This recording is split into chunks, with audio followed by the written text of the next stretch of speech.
नई मुल्क साहब देखें, कुछ उसकी चीज़ें गलत ज़रूर होंगी, मगर इस मामले में आप एक चीज़ क्लियर समझें कि नई मुल्क खान साहब का पुराना पहले दिन से साथी है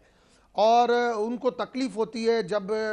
लोग जो है आने के बाद वो थोड़ी सी सियासत करते हैं। तो नई मुल्क ने अगर किसी ऑफिसर की अगर तारीफ़ की या वो की, तो इसको उन चीज़ों के ऊपर जो है वो एहतजाज या ऐसी चीज़ें नहीं करनी चाहिए।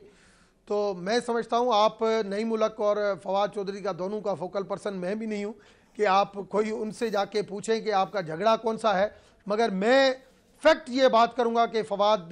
फेल इन इंफॉर्मेशन डिपार्टमेंट, तो फवाद को कम से कम जो है वो खुद ब खुद रिज़ाइन करना चाहिए। फवाद को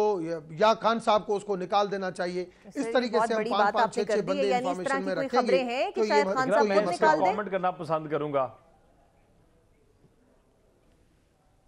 जी रमेश कुमार साहब, ऐसी कोई खबरें हैं आप? दानियाल, मैं हक और सच की बात करता हूँ। मियाँ साहब के पास था तब भी हक और सच ज़मीर से बोलता था, यहाँ पे भी हक और सच की ज़मीन की बात करता हूँ। मेरे पास दूसरी बात नहीं है। हमेशा बात करते हैं। बिल्कुल जी दानियाल जी जी, मैं अक्सर अपनी एक राय जो एक होती थी वो हमेशा देते हुए खान साहब को, जब मैं पीटीआई में थी मैं हमेशा उनको ये कहती थी कि अपने फ्रेंड जो उनके दोस्त अहबाब हैं, कुछ लोग हैं जिनकी वजह एक पॉपुलैरिटी सिर्फ पीटीआई में ये है कि वो 20-25-30 सालों से खान साहब के साथ हैं, तो मैं कहती थी कि उनको आप एक फ्रेंड्स क्लब बना दें, हफ्ते में एक दफ़ा उनसे मुलाकात कर लिया करें, लेकिन उनको खुदारा सियासी अमल दखल के अंदर, सियासी फैसलों के अंदर से दूर रखें, क्योंकि वो नुकसान पहुंचाते हैं। और वही चीज़ है आज आप देख रहे हैं कि जितने भी पुराने लोग हैं जो कहते हैं कि कुछ है पुराने जो वाकई में सियासी तौर पे बासर भी हैं, लेकिन बहुत सारे ऐसे हैं जिनको सियासत भी नहीं पता और जिनको मईशत के ऊपर कोई ग्रिप नहीं, जिनको पॉलिसीज के ऊपर और सिस्टम को चलाने के ऊपर कोई ग्रिप नहीं, वो फैसले करा रहे होते हैं। और सिर्फ खुशामदी जो टोला है जो खुशामद करना चाहते हैं, वो चाहते हैं कि जी उनको कोई ना कोई चीज़ मिल जाए। देखिए, मैं समझता हूँ ये कलमदान तब्दील होना या नहीं होना प्राइम मिनिस्टर का इख्तियार है,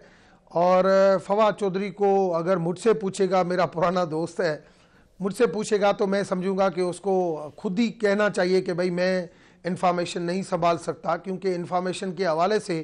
अगर मिनिस्टर काबिल होता तो ये 5-5 लोग नहीं होते मुख्तलिफ स्टेटमेंट्स के लिए और पॉलिटिकल के लिए एक दूसरे। मैं समझता हूँ कि फवाद को खुद ब खुद रिज़ाइन करना चाहिए। मैं तो नहीं समझता, अगर होती, अगर वो अपने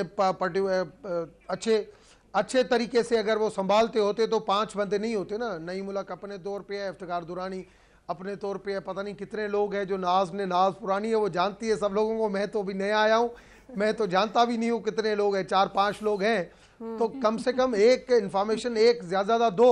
तो फवाद चौधरी को मेरे ख्याल में अगर रिज़ाइन कर दिया है या नहीं किया है या कर देगा, अच्छी बात है, या तो वो इंतजार में होगा कि मुझे कोई दूसरा खाता मिल जाए। अब से कुछ देर पहले एक फोकल पर्सन बराए डिजिटल मीडिया भी डॉक्टर खालिद अरसलान को मुकर्रर किया गया है, 6 हो गए।